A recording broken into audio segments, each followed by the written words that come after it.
EduTechGuys Radio, radio.edutechguys.com.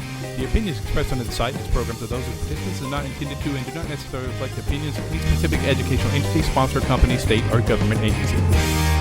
Hello and welcome to this episode of EduTechGuys Radio, brought to you by Southwest Arkansas Education Cooperative and Hope Public Schools, both located in Hope, Arkansas. And we also want to give a big shout-out thank you to CDWG for providing some of the equipment that we're using on the show. How you doing? I'm David Henderson. Take your pick. I'm Shetty Fraun. I'm Jeff Madblock. I'm Greg Moore. I thought that would give you guys a good. And David's that's out. an inside joke. That's not good. Not a good way to start the show. An inside joke that 4 people get, and one of them's not here to get it.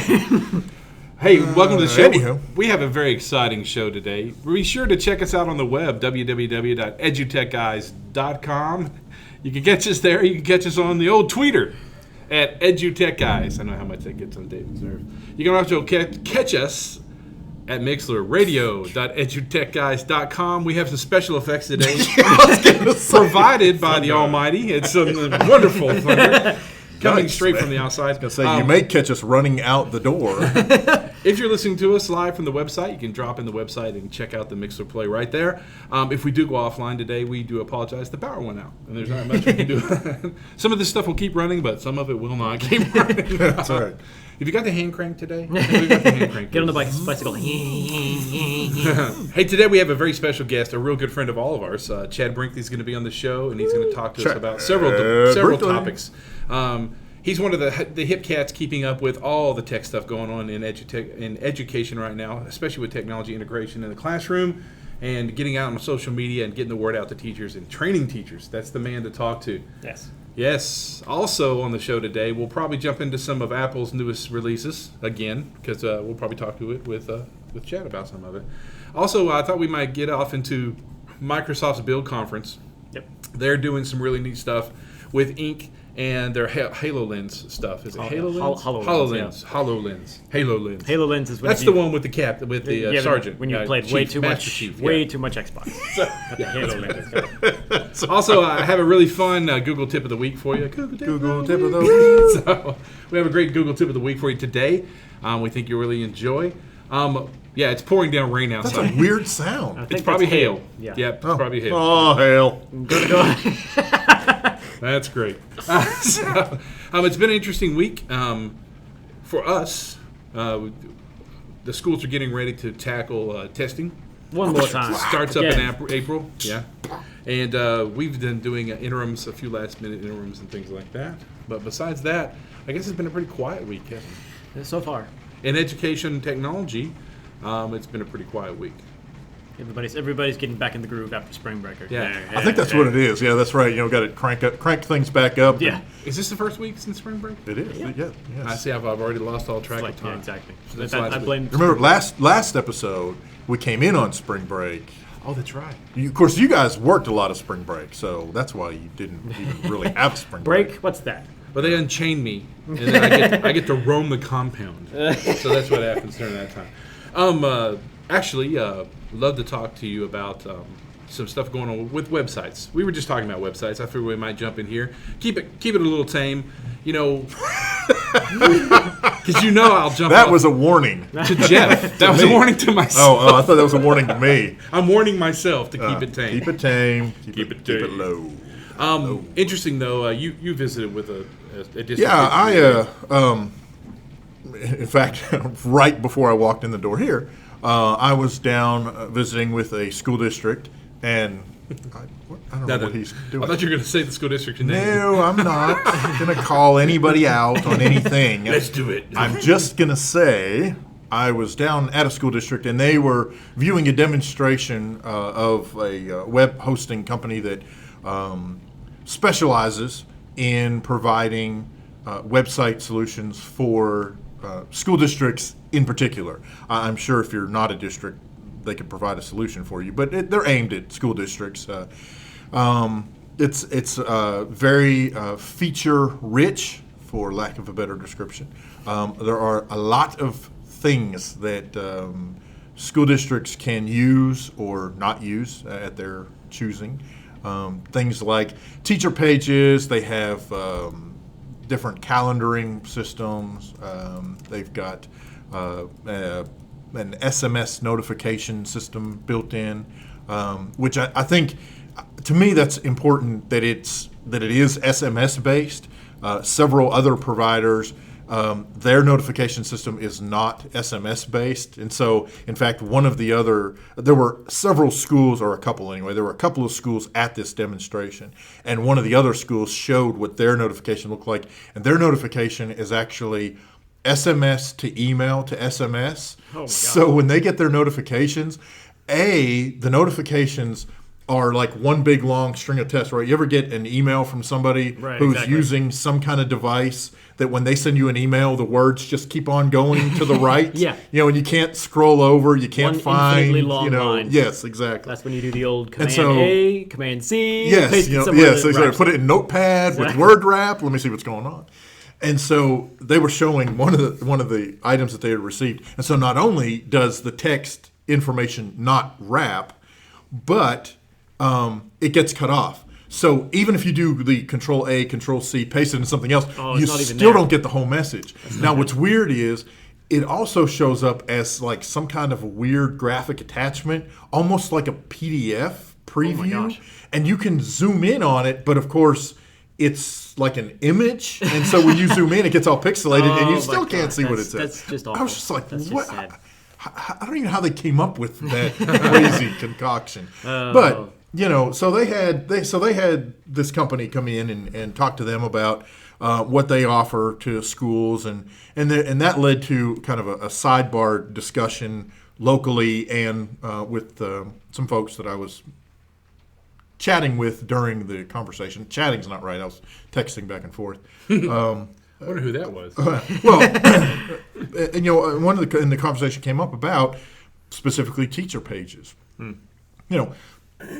Do schools, or are there schools? I'm guessing there are. I mean, I know there are, but some schools, let me put it that way, still require their teachers to maintain web pages on the school website. Some schools actually, for lack of a better description, forbid teachers to post their own content on school websites. And then other schools just kind of, it's out there. Right. Hey, if you want to use it. And so what generally happens in that, in that regard, it gets updated like during any time there's a training. Right. And then after that, there's nothing. Right. It just disappears. And actually, it doesn't disappear. It's stagnant. So the content up there is from, 2009. Right. So I don't know. I was torn on the subject. I played devil's advocate a little bit, trying to kind of poke the bear and say, what schools are really doing teacher pages. And I have to say, their particular presenter came back with some decent responses and could actually show that their teacher pages were being used. One of the questions that Jeff and I had talked about was, okay, so we know they're being quote unquote used. The question is then how active / stale is the content on the pages being used? And of course, I don't know if there's a way to pull that or not. It's a formula I've been working on, and that formula comes to you take your current website and you look at how much that school is updating its current website. Then you have to have a chicken, 4 oranges, and fish sticks, and then you actually come out to find out. Actually, I always forget the fish stick. But that's actually true. You take a look at what a school's currently doing on its website, and then you realize that we're not doing anything on our website. So there's no way the teachers are doing anything on it. You can give yourself that hint. Or just visit several school districts' websites and look at their teacher pages and go, man, that is a great syllabus from 2006. Yeah, exactly. That is the best front page made website I've ever seen from 1998. Yes. I think that that's passé, and I think that if a teacher wants a Google Class page or they want to build a Google Sites page, rock on, we'll link it from the main site, and that's the way we'll work. Our current company, tout about Aptigee. You click staff, you get the teacher's name, their email, the phone number for them at the school, and a link to whatever link that teacher wants linked. If that's their Google Classroom page or if that's whatever, I think that's it. Yeah. I don't think there needs to be anything else. Most people don't want to see that anyway. Yeah. What parents want to see is, what homework do you have tonight? You're lying to me. Hold on a second. Right. Yeah. I'm looking at, here's the classroom page, right? You have a test tomorrow and, a project due. So, but that's just me. What do I know? I'd be curious to hear what our guest has to say on the matter. Well, we will ask him when we come in here. We could ask that him. was good. Look how Greg pushed me into that. He did. Hey, usually you're the taskmaster. Greg's like, you know what? I'm leaving. What's he going to do? Push me off my chair? He's trying to take all my jobs. I know what the district's trying to do here. Hey, really, seriously, we're glad to have our guest today, Chad Brinkley. We've known Chad for a long time. He got us into Insight 360, which is a fabulous product. Yes. Chad has moved on to do bigger and better things. He still does all that, but he is his Batman tool belt is full at this point, getting fuller, I would guess you could say. Hey, but welcome, Chad. Tell us about yourself. Well, thanks, guys. I'm happy to be here. It's I'm one of your loyal listeners and try to catch up all the time. So I'm excited to be on here with you guys. That's awesome. My name is Chad Brinkley. I'm here in Arkansas, and my official title now is a technology integration specialist is what I do, and I'm working as a consultant in a couple school districts around the state. Just going in and kind of trying to figure out how to connect all the dots between devices that we have and curriculum that we'd like to implement and how all that works and the best way to train and the best way to do that and to do it in a way that people are more engaged with and so that we actually get some fruit from all the seeds that we plant constantly. And exactly. That's what I do, and that's what I love to do. I still do support some of the things that I've sold in the past, and but really, I have found that the thing that that people need the most is someone to come and try to help them make sense of stuff. Maybe an outside perspective, something I could spot something that someone's overlooking or hasn't thought of, and so I just try to come in and do a lot of listening, and then try to help everyone. Like I said, put everything together and make it all work. Yes, exactly. Yeah, wouldn't you agree? I think that when the products that you sold before gave you that eye opener of, it's not the product. No. It's not that. It's helping them integrate that. It's helping them integrate whatever product, whatever they're using into the daily schedule. Yeah. Well, you're absolutely right. Actually, that is what has pushed me to what I'm doing now. Is that frustration level that I saw with teachers trying to implement stuff that I provided to them, which I took very personally. If I'm the one that delivered that to you, I want you to be able to use it. I want it to be good. Right. And that kind of, I just found some real deficiencies in the way things are rolled out and the way things happen. And so I've just kind of committed myself to saying, okay, I don't care what you use and I don't care how you use it, but we need to get something good out of it if we're going to invest the time and money into it. Right. So That's absolutely. the whole point, after all. I agree. Right. Yep. So let's talk about. We were talking about some topics you wanted to talk about. So. Okay. Well, did we want him to answer the question that Greg had posed? About websites, But teacher pages, teacher Tell us websites. about what you think about websites and what's teacher your pages. take on that? Well, what I found with teacher pages is the teachers that are using technology have great web teacher pages, and the teachers who are not doing much with technology don't have a teacher page. That makes sense. Bingo. I mean, they're the users of technology and the ones that are engaged and the ones that see the. I mean, the thing I always say about it is teachers will use whatever it is, technology or a book or a video or whatever, when they find value in it for themselves. Sure. And so the teachers who've adopted technology into their classroom have found some value in it. So they're more prone to explore more avenues to where they can find more value in things that can save them time, help them communicate with parents, help them communicate with their students. And with things like Google Classroom, that's gotten much easier. But what I've found is that the teachers who like it, who like to, who have started down the road of digitizing their classroom, if you will, are quick to say, you know what, I could just put this on my website. I could just put this on my webpage. Right. And so, but if like the school that I work at the most, if we were to ask, I mean, we're probably talking 12 to 15% of the teachers use the webpage that's provided for them. Yeah. Sure. And so, I would probably say that's probably average across the board. About par. Yeah.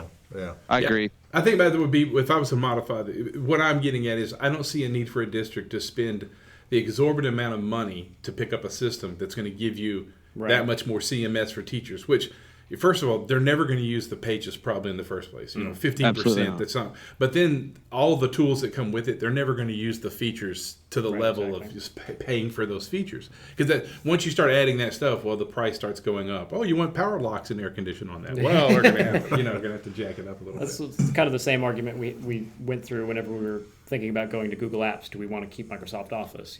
Right. We looked at the sort of documents that most were produced in general, and they took advantage of okay, the most fancy thing in this document is it has bullets. Well, okay, I think we can cover that with Google Apps. So that's that, and the thing is, whenever you've got all these extra features, it's not just a monetary additional cost, but it's also like a cognitive load. Because it's like, okay, I've got a screen full of buttons. How do I filter through all the noise to get to what I want? And so that's I think there's certainly an argument to be had for simplicity being something that has value. I think so. A good example that I saw of this very thing just the other day was at the school the teachers share their lesson plans with the principals via a shared folder in Google Drive. Yeah. And so all of the classroom teachers and all grade level teachers, that's their workflow. Well, a week or so ago, the art teacher and the music teacher came to me and said, "Hey, we don't know how to get our lesson plans into the Google." Uh-oh. Whoa. Looks like we lost the connection. It looks like Murfreesboro, where Chad is, just got smacked, possibly. We'll wait and see if he calls back in. That's interesting. But yeah, it is storming a bit. Yeah, infrastructure being what it is. So I'm gonna call him back real quick. Let's see if we can do this. Unable to call this contact. I think he probably lost power. Oh, he may have. Okay. Well, I'll tell you what. We will. Hey, we'll move on And we'll roll back to that. Continue. That's right, and we'll pick him back up when he's able to get back in. So I think we can. Let's talk about some of the otother topics that we had scheduled, slated. Well, we can do it. All right. So let's talk about Microsoft Build. Is that good? Yeah, that sounds like a plan. We can do that. Yeah, and the one that's really catching. Well, today, if you ever knew about the hat guy. Do you guys know about the hat guy from Microsoft? Besides me? Yeah. Greg's the only hat guy I know. Well, other than Dave. But Yes. Yeah, the Microsoft hat guy. There we go.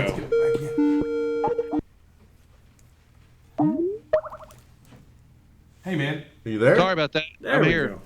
Do I have a power That's okay. outage? You guys get a power blink? No, I don't know what happened. I thought it might have been you.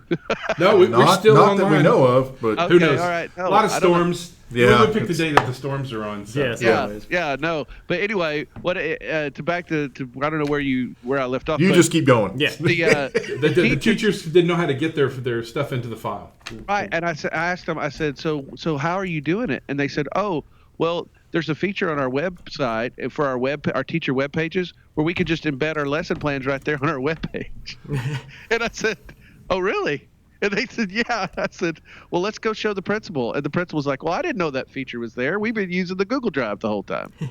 So I said, well, I think she can find your lesson plans on the website. So I think, like I said, it's going to be something that people use if they find some value for themselves. Otherwise, it's probably a waste if you spend any extra money for those features. Well, and just in that particular example, that's one of those, okay, which direction is going to best serve the needs of the people involved, right? So, okay, Right. So the teachers figured out that, we can just embed this straight into our web page, which that then means that their principal has to go to however many web pages for each teacher that she supervises, 20 teachers? Whereas if we train the 20 teachers how to upload it all into the one Google folder, then the principal only has to go to one place. Right. Neither one is necessarily better than the other, but that's one of those things where you kind of can work that out and say, okay, what's going to Be the accomplish? Yeah, what's going to accomplish the goal the best for all the parties involved. And, Right.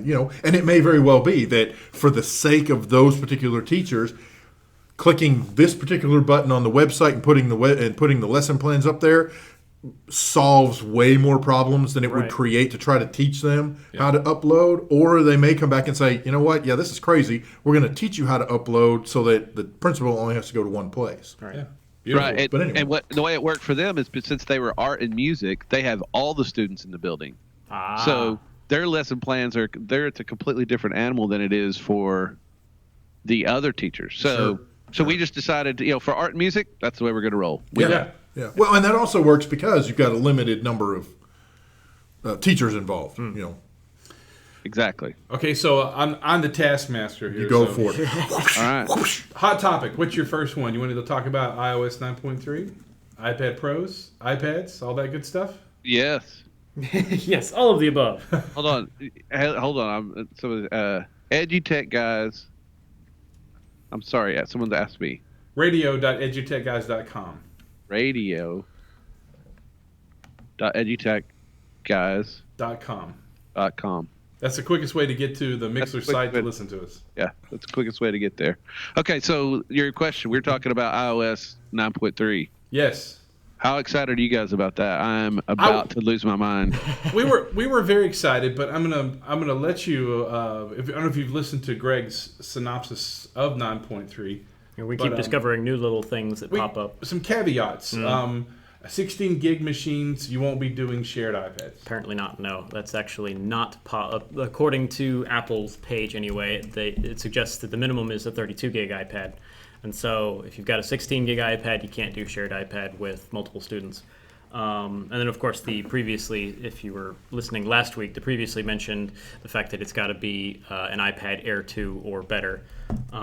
So again, more of these okay, well, that would work for new iPads we're rolling in, but not so much for the ones we've got now. So yeah. But those are two pieces that are now the classroom piece, The classroom management thing, that still works. That's all going to still work beautifully, which Right. is a really big game changer. Right, That's a big game changer for us. Well, and that for me, that's where it's at for me. And you guys know with my experience with Insight 360. There are some functionality that is going to come natural to the operating system now. Right. That before were all solved by third-party solutions. Right. Whether it be a software like Insight or whether it be something else where we're where the teachers monitor. I mean, there's some real advantages to the classroom app itself. Yes, exactly. Now, I mean, if you're in a true one-to-one, the sharing of the iPads and that kind of thing is going to be. It's a non-issue, yeah. It's a non-issue, but like at the school I'm working at, their K2 are sharing iPads, and that would have been a wonderful, wonderful addition. But like you say, since they're not going to be able to do it, we're still going to have to figure that out or come up with some money to go all the way 1-to-1 K2. Right. That's the way. I mean, so there's some incentive there, but the thing that is most naturally limitations, and whether it be necessary or not, Apple does say, well, we've got this great new thing, but it's only going to be better if you use our new stuff. I mean, that's kind of natural with them. But the thing I do like is that they have it appears that they've realized that there are some things that they could do natively in the OS that would enable the app developers and the great education apps and platforms that are out there to do more and more with the iPads, and will help them do a better job competing with Chromebooks. Mm-hmm. And because the other part about it to me is, in all the situations when I go into a district and we're talking about devices and what we've all had these Chromebook versus iPad situation, and it's not always a device thing. It's usually a money issue. Right. And it's but if and this is an interesting thing too, is depending on who's in the conversation when we are having that, whoever's making the decision, whether it's with the pardon me, but the tech guys, or whether it's the curriculum and integration people, the tech guys are going to go Chromebooks. They're easier to manage. Chromebooks. Yeah, exactly. And if that's who the superintendent or the administrators listen to, because they're the people going to be doing it, well, then a lot of times that's why that decision gets made. And so now that the appearance is, and I've started the process of enrolling in the new management stuff and the classroom manager and the new things that you have to enroll in for Apple for the new stuff for 9.3. I've started that process, but the thing that I'm hopeful for is that the management is going to get a whole lot easier, and we're going to be able to give a whole lot more control to the teachers at the teacher level, and take some of the heat off the Gregs in the world of like, hey, we need this app, or hey, I can't lock them in. We're going to be able to put a lot of that, give a lot of that to the teachers that they ask for all the time. I want to see what my kids are on. I want to see what app they're on. I want to lock them into an app. And if all of that thing is native and they have control at it. And the storm once again rears its ugly head. That's right. We are another victim of the weather. There we go. We're gonna keep we'll keep playing this game. Hey Chad, can you hear us? There you go. Yep. I think it's internet. I think it's my internet. Yeah, your feeds it gets pixelated every once in a while on your videos. Probably one of the connections between the two of us. Yeah, I was going to say it could be on either end. I mean, but anyway, because I'm hardwired Ethernet. Yeah, come on, we're all in Southwest Arkansas, and you know what that means. Exactly. Somewhere these ones and zeros are in a boat going across a creek. Right, exactly. Well, and the thing that's kind of got me is excited. Talking about iOS 9.3, the iPad Pro developments that we had last week is the thing that's really got me interested and really got me excited. Oh, yeah. Because, and just to say why, is I've thought that when the iPad Pro came out with the keyboard option, you just get the iPad, the big iPad Pro and the keyboard. You're looking at a comparable price with an 11-inch MacBook Air. Right. Which at this school we have 9th through 12th graders have MacBook Airs, right. 11-inch MacBook Airs, and the big reason was for the keyboard. Now a lot of the teachers, wanted the keyboard, but they didn't like the fact that they were losing the apps. A lot of the apps that they had on the iPad that they do not have on the MacBook. Right. Mm-hmm. So, I started thinking about this when the iPad Pro came out. I'm thinking, comparable price. That might be as good a solution if all of our storage is in the cloud and all of our apps and all of our creation apps are there. Right. There's no reason not to do that. And so with one of my considerations was the size, and I was worried that the screen might be a little easier broken. Right. Being that there's more surface area, right. Yeah, plus it's just heavier and larger. That's exactly. Right. I mean, I was just like, we out of 450 iPads, we've repaired 12 this year. So that's a pretty good number. That's pretty darn good. Yeah. But if the screen was 12 inches big, 12 right, inches, right. That number might double. So the fact that Apple said last week, we're going to give you that same functionality and everything in the form factor that you're used to and that you've already got, and we're going to, and the keyboards can just attach and it's not Bluetooth. Right. That's, to me, we've got an order in. They aren't officially released until tomorrow. But we've got them. We've already pre-ordered and are going to have some come in and have some teachers and some of the older high school kids look at it, because the other thing about it is it's $200. I mean, you can get just forget the pencil, because if they want a pencil, they can buy their own. Right. In my opinion, because those are going to get lost. Or heck, you could even make the pencils checkout if necessary. Like if you want to do them for art class, since they're not bound to any specific device. Exactly. And so the way I look at it is, at 32, and the other thing about that 32 gig you were talking about, if you look at the iPad Pro 9 and the smaller one, it starts at 32 gigs. There's not a 16 gig model. So that should have been that way for a while now, honestly. Yeah. I totally agree. Couldn't agree more. And so, but the way I'm looking at it is, it's $599 plus $149 for the keyboard. Right. You're looking at $750, which is $200 less than the MacBook Air. Yeah, than the lowest MacBook Air. Mm-hmm. Right. Yeah. And then you've got front and rear facing cameras and the keyboard. Yep. And the apps and all of your office style apps. I think it's going to be a great offering. I mean, and I'm anxious to hear what you guys think about what your opinion is. Well, I've gotten a chance to use the keyboard at an Apple store, and I was really, really skeptical going into it because, I've used those cheesy membrane, yes, little chiclet. Oh god, and it's not even a chiclet keyboard; it's just like a continuous membrane of like silicone or whatever. Oh yes, yes. And it's just mushy, and it has no positive feedback for whenever you actually push the key far enough. It's just awful. And I was really kind of skeptical going into it. I was like, okay, this has got to be, it can't be a real decent keyboard. It's going to be one of those, well, it works pretty good for what it is kind of things. Sure. But I sat down and I worked with the keyboard, and like from the first 4 or 5 keystrokes, I was like, this is the best keyboard I have ever used. If they offered this keyboard for desktops, I would buy the MacBook Pro or the iPad Pro keyboard for my desktop. It was that good. Wow. It was actually more pleasant to use than my MacBook keyboard, which is crazy considering the fact that it's got a single continuous cloth cover. I was totally expecting just mush all the way across. Yeah. But yeah, it was actually really, really nice. Yeah, I think I like the keyboard tremendously. The pencil for me, I mean, just the many applications for me of being able to have the pencil. I will say I agree with Chad. The 9.7 piques my interest. The 12 is a massive piece of glass. Huge, yeah. And we have some in the district now, and they're interesting, and they're kind of cumbersome. They really are. But the 9.7 I could see myself using, and I can see a lot of kids using. The other features that we can get into, the camera on it's now 12 megapixels. Yeah. Our kids are shooting video with an 8 megapixel iPad Air 2s now, and turning out amazing video and pictures for their studio stuff.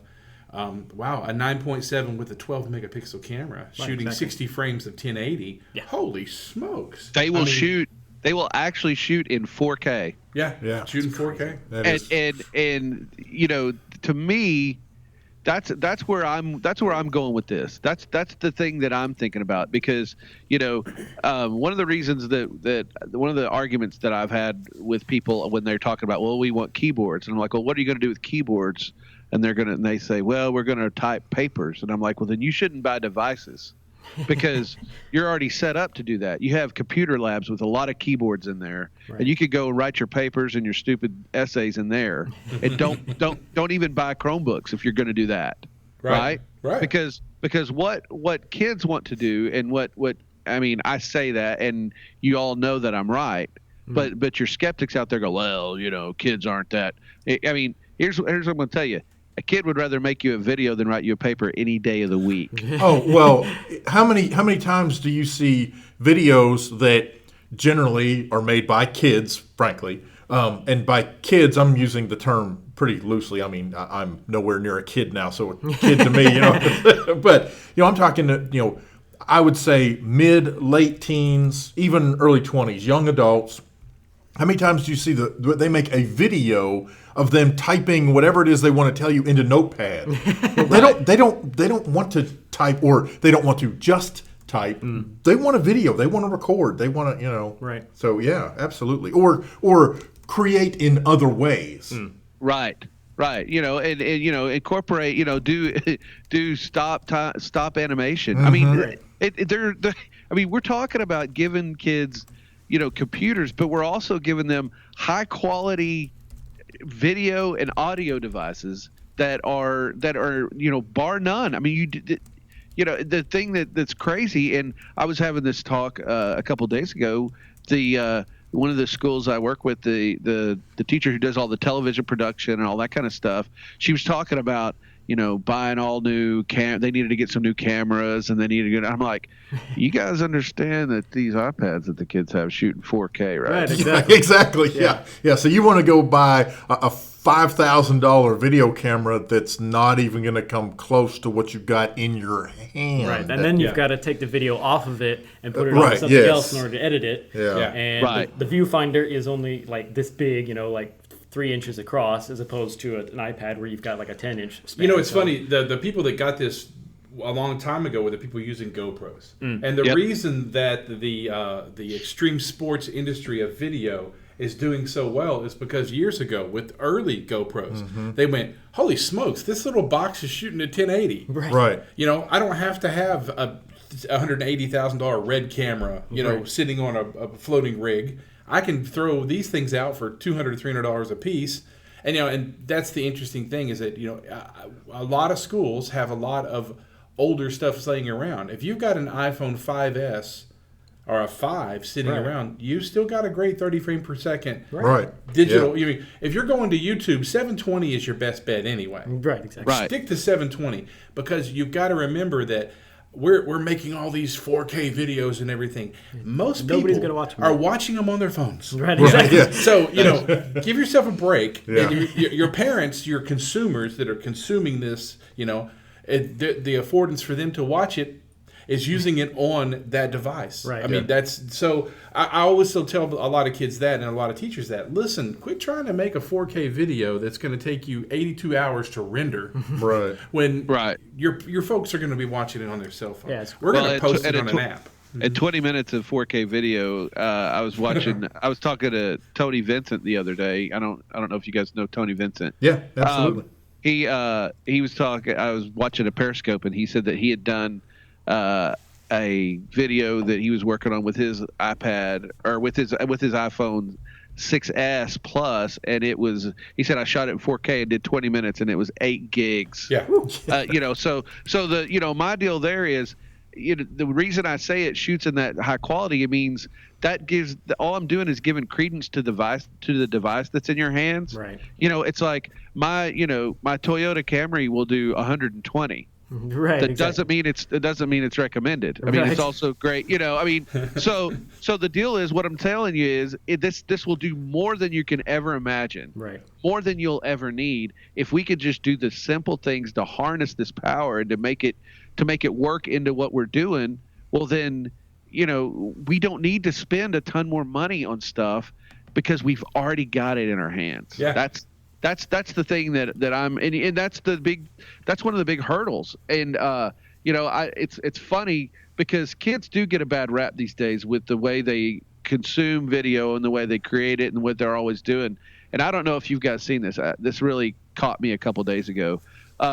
Last year at a Arizona Diamondbacks game, there was some sorority girls sitting out in the bleachers. Yeah, taking selfies. They're all taking selfies, you know. Yeah. And the commentators are giving them a hard time. There's no IQ out there. You know, cumulative IQ is 7. You know, like they were making all these cracks. So I saw that video, and then I dug a little deeper and found a video where they were actually on the Ellen show a couple days later. And she, you know, and she was asking about it, and they're like, yeah, every one of us who are in that video are on the dean's list.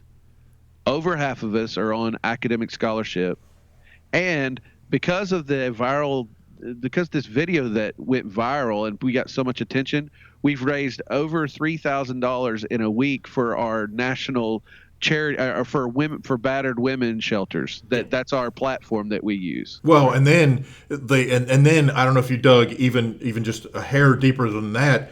The whole story behind it is at the time that was going on in the stadium, they were doing a send us your selfie and tag yourself promo, and that's why they were doing it in the first place. Right. So here, you know, these announcers are bashing these girls for, you know, going to a ball game and taking selfies.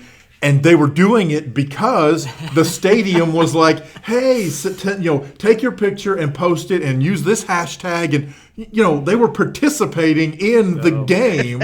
I mean, but the reason I even bring it up is because I say we, not the four of us, okay? But there are a whole lot of people, whether they be parents, whether they be administrators, and this is a big deal I'm working on with digital leadership and the admin part, is we look at a group of kids sitting around on their phones doing something like that, and we immediately our instinct is to be the announcers and go, look at what useless people these are. Yes. Look how useless these people are. There's no way those people could do anything that could be of any value or that could make any difference in this world. And what we don't realize is that's just what they're doing right now. They're you know, and given the opportunity, which these girls clearly had, and the publicity they got, they raised all kinds of money for a great cause. Right, and I'm just like, in your face. Yes, exactly.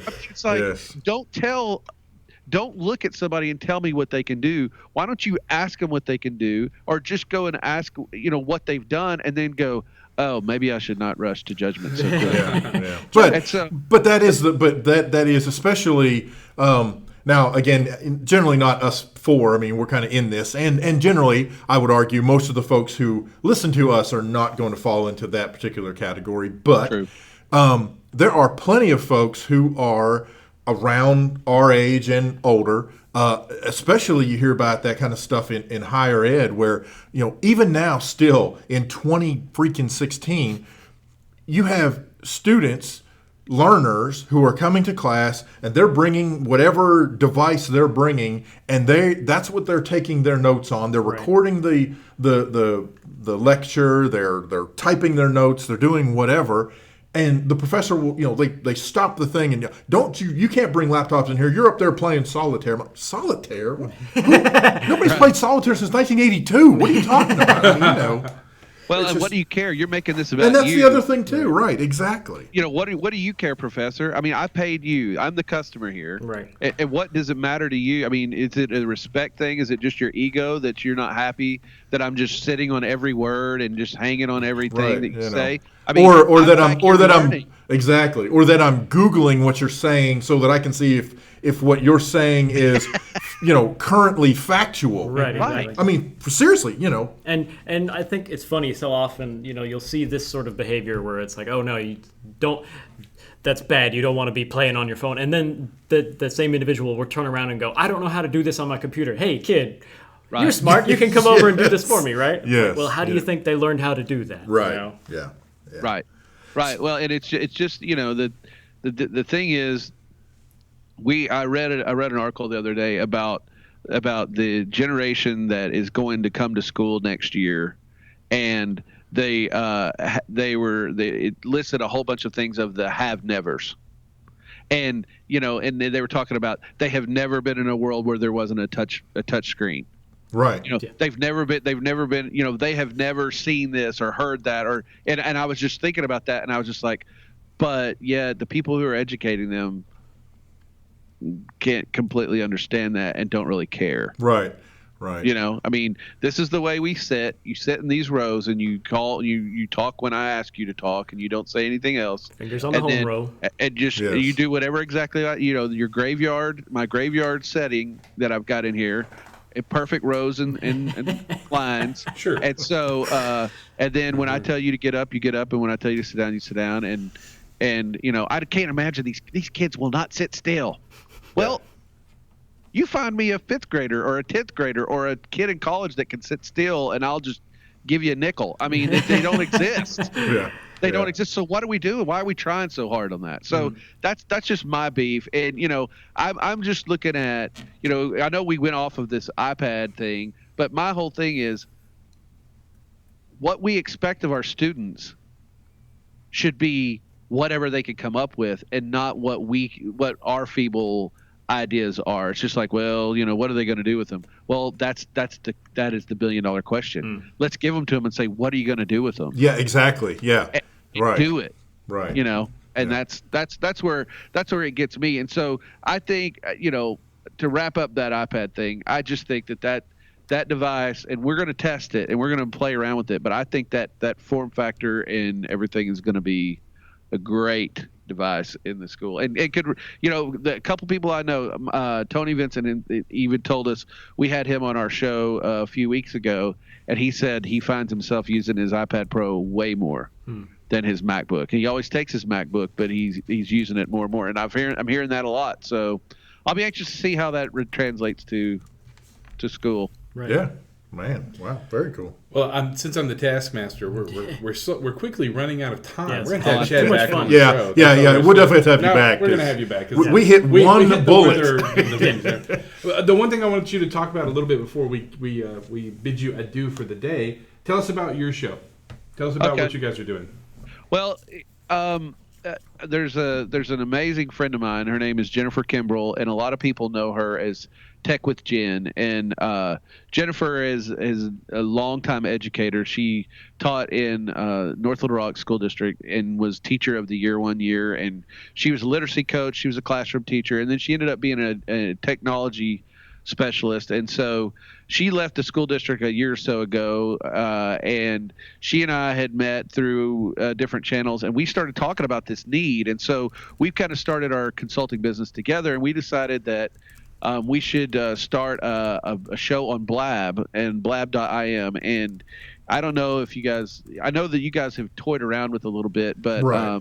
It's a fantastic platform. We've done lots of Google Plus and that kind of thing, and it's so much easier to use it. It's so user-friendly. But we do a show on blab.im every Thursday night at 6:30 p.m. Central Time, and we have a couple of integration technology specialists from Virginia, some people that work up there, and there's 4 of us, and we host the show every week, and then we bring in different guests. We found a real connected administrator or principal who's in that Eric Scheninger,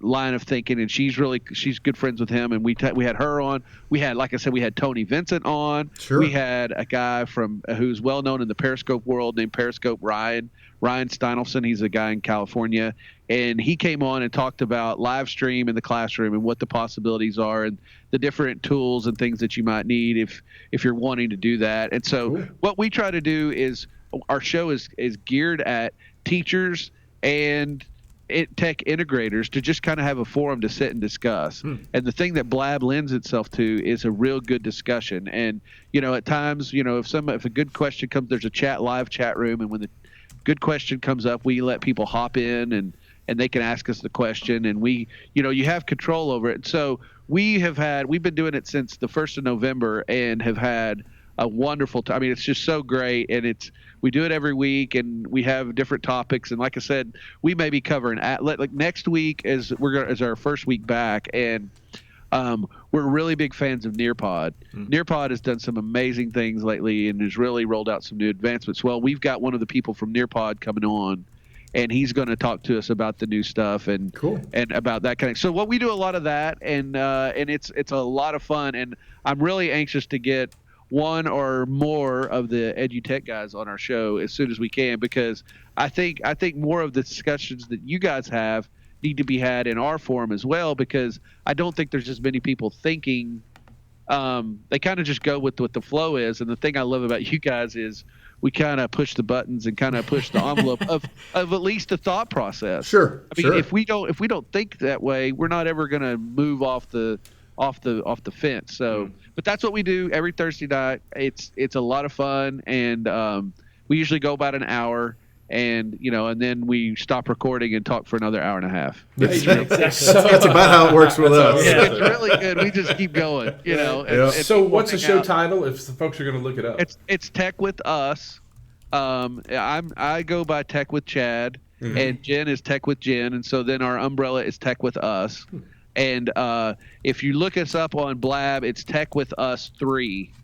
That's the name, the username that we had available, and that's also our Twitter handle. So it's tied to your Twitter, and all you have to do is just look for the link. If you follow me at Tech with Chad on Twitter, we always tweet out the links and give all the information, because that's one of the best ways. And when you start a Blab, if people follow you, well, then they get a notification and they can hop on and check it out. So. Awesome. Yeah, very cool. Awesome stuff. Well, I'm not man. trying to rush you off, but we only we limit ourselves to an hour. Yeah, get your stuff done, guys. Thank you for letting me come on. I really appreciate it. I could sit and talk to you guys. We have. Yes, yes, we have. Yes. Well, and we will definitely. Well, we're going to have you back on. I mean, like I said, we hit one of the bullets that we wanted to talk to you about. So, well, you never know. The fat ginger might show up on Blab and cause. Oh, you come on, baby. I'll move you right to the front of the class, and then we'll call and harass Greg. Yeah, there you go. That's right. We'll lurk in the chat room and drive us all crazy. That's right. Hey, Cool. David. David, real quick, you got to get me that information about that thing in this with Eric coming in the summer. I want to. Oh crap! I keep forgetting about that. Yeah. I'll shoot that I'll your send it way. to you in just a second. All right. Well, you guys be good. Thanks for having me. Yeah, man. All right, man. Take it easy. Chad. Appreciate it. All right. Uh-huh. Hey, it was great to have Chad on the show. He's always a blast to talk to, and man, he's got his integration game on. He definitely has his mind wrapped around what he's doing, and he and Jen are moving forward really hardcore with that. I want to thank you for coming on, and we're going to drop out some quick music real quick and say bye to Chad before he drops off the line. Hey, this is Nick C. We'll be right back with some more EduTech Guys.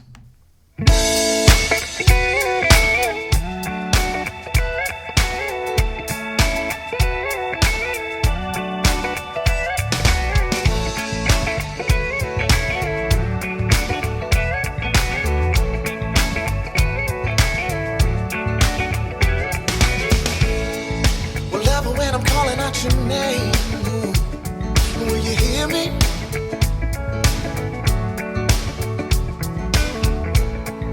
Cause honey, I'm just vibing on your energy when you're near me. And I know we have just begun, but I'm glad that we can give it a chance. Cause ain't no better feeling out and falling in love. My heart is not my own, and it's sinking like a stone. I'm completely yours. I'm completely yours. I'm completely yours. I'm completely yours. Well, love every time that you cross my mind. I think of bright moonlight and a glass of wine, and slow dancing on the beach to our favorite song. And if nobody's looking, we can get it on. But I know we have just begun, and I'm glad that we can give it a chance. Cause ain't no better feeling out and falling in love. My heart is like a stone. My heart is not my own. I'm completely yours. I'm completely yours. I'm completely yours. I'm completely yours.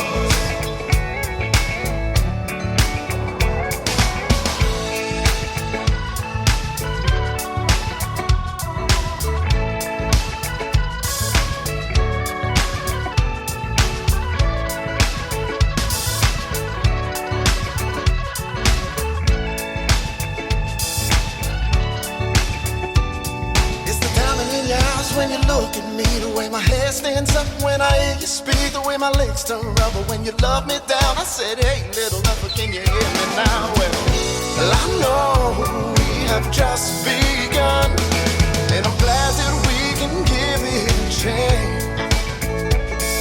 Cause ain't no better feeling out and falling in love. My heart is not my own. It's sinking like a stone. I'm completely yours. Yours. I'm completely yours. I'm completely yours. I'm completely yours. I'm completely yours. I'm completely yours.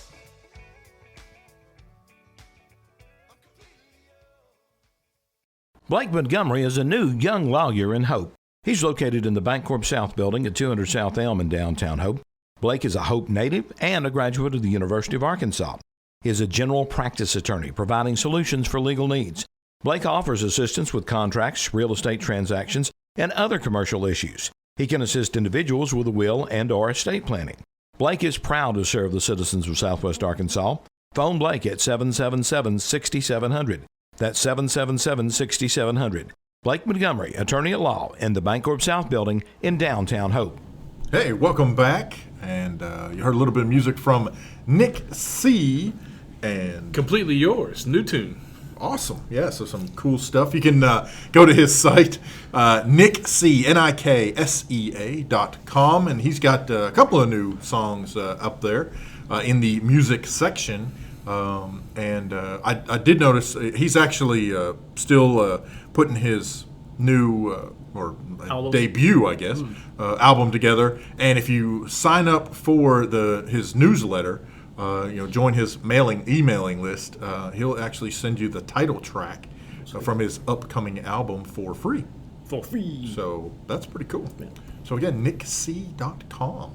Yeah. And we were talking with Chad Brinkley, and we we ended up spending all of the time on one particular, not one particular topic. I mean, we covered several things, but that's one of the things that happens sometimes when we get folks on is get a good conversation rolling. Yeah, exactly. And much to the taskmaster's chagrin, we stick with that one topic until they run out of time. So that's cool. I mean, that's what it's supposed to be. Right. I mean, if we were a real show, we'd go about 3 or 4 hours. I mean, if it was a morning show, they start at 6 that's and true, they go to about 10. Right. So I mean, they really do run 3 or 4 hours. But it would be nice to do that, but we don't get paid to do that. So. We don't get paid to do this. We don't get paid to do what we do, honestly. So, oops. Wow, that was almost Coke all over everybody. It is what it is. It is what it is. Hey, listen to one last thing. We'll drop into Google Apps, the Google App Trick of the Week, Google App of the Week, whatever you want to call it. Thing. So the 28th, they popped out. This is from Google Inside Search. Easily save the images you love now on desktop. So what it allows you to do, so their example is if your yard is in need of some spring replanting, just go to your desktop, search for an image, and then tap the star to save your potential new flowers, bushes, or even swimming pools. And then when you're at the store, pull it up on your phone, and you'll be able to pull up your saved images. Now, the cool part is you can tag those. So that you can build yourself some really neat tags that you like bushes and flowers and interiors. It's kind of like and swimming favorites, pools. except for images. And since it's on your Google desktop now, once you're logged in, you can pull up all these great saves you've always done. Awesome. Is that a big deal? Heck yeah, that's a real big deal.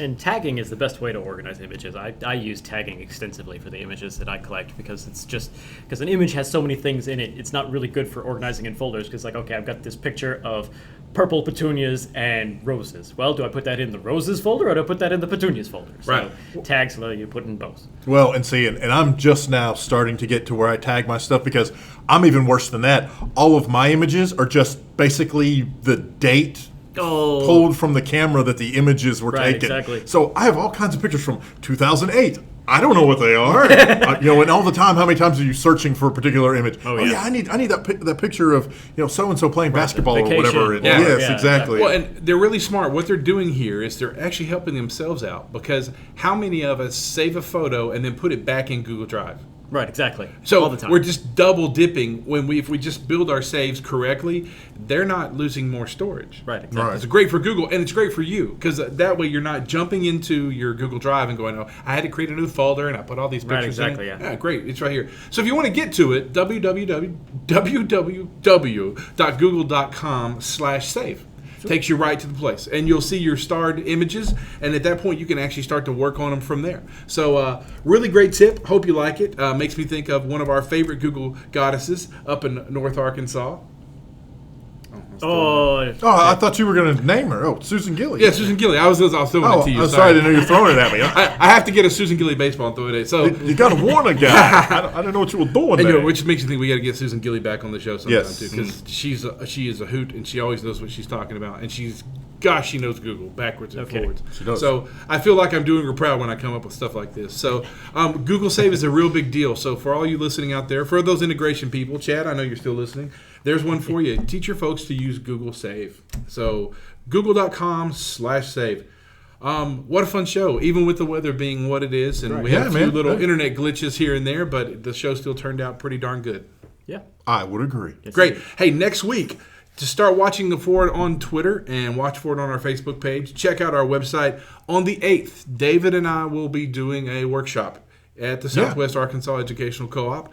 If you'd like to come down and be a part of that workshop, go to the Southwest Co-ops. Why can't I say that? Tell them the website to log if they want to come join the workshop. The easiest way to get there is going to be go to swaec.org and click on professional development.